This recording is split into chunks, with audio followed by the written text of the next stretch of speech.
Let's talk about logging information. In general, most applications require some form of a logging. It can be as simple as I'm up and running, or I cannot start because there's no connection to the database. And there are three main components when it comes to logging information. You may have guessed from what I've just said, there is a type of a message, content, and context. So for example, when we start running our application, we display a message, I'm up and running. What we are actually doing is a logging message of a type, info, with no context. It's going to be more clear as we go through the video. Another thing is that there is a special document in PHP standards recommendations called LoggerInterface. It acts as a blueprint for those three components I mentioned. I'll put a link in the description for more details. The best implementation of a Logger interface is a library called Monolog. Symfony Framework is using Monolog for all its logging, and it's quite configurable tool overall.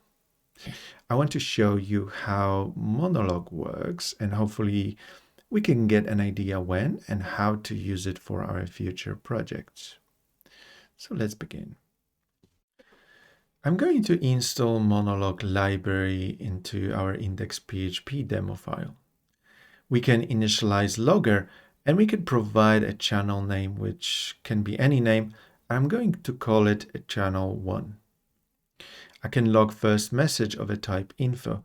However, I'm not going to see anything until I register first handler. My first handler will be responsible to output the message on the screen via stream output. When I execute the script, we see our first message.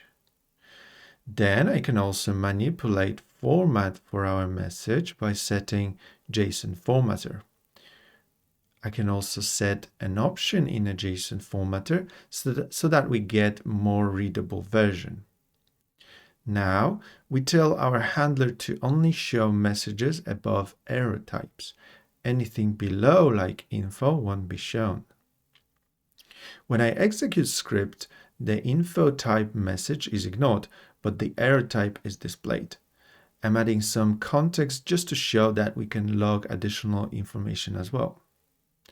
And finally, I'm adding another handler, which this time is going to log our messages into file.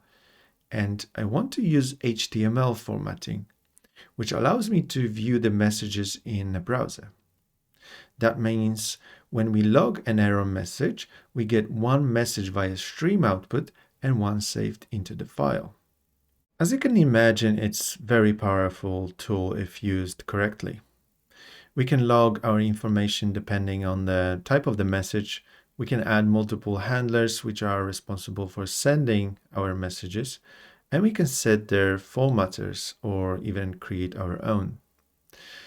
There are many built-in handlers as well, so there's a chance someone else wrote a handler to cover your use case. One of my recent work was to send a collection of form violations into the messaging queue. So I simply collected form errors and notified Monolog with related information. I didn't have to do much work to send my logs to the place I wanted. I hope you've learned something new today. Let me know in the comments if I've missed anything worth sharing. I'll see you in the next video.